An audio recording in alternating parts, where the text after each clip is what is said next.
1 2 3 4 لو ماروك اي بلو فور. 1 2 3 4 لو ماروك اي بلو فور.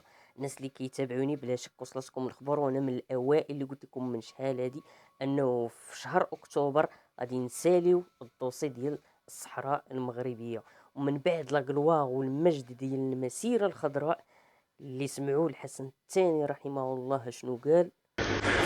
شعبي العزيز، غدا إن شاء الله ستخترق الحدود، غدا إن شاء الله ستنطلق المسيرة، غدا إن شاء الله ستطؤون أرضا من أراضيكم وستلمسون رملا من رمالكم.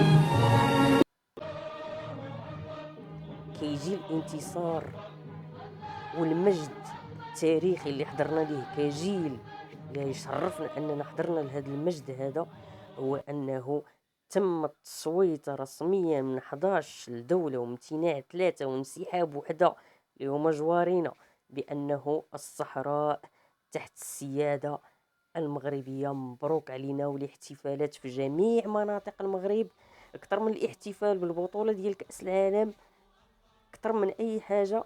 انتصار تاريخي للدبلوماسية المغربية بفضل هاد الجوج ديال الأسود اللي هما عمر هلال وناصر بوريطة، وزير الخارجية وممثل المملكة المغربية في الأمم المتحدة اللي هو عمر هلال، إضافة إلى الديماغوجية والسياسة النابغة ديال جلالة الملك محمد السادس نصره الله. مبروك علينا والصحراء مغربية، ومبروك علينا الاحتفالات.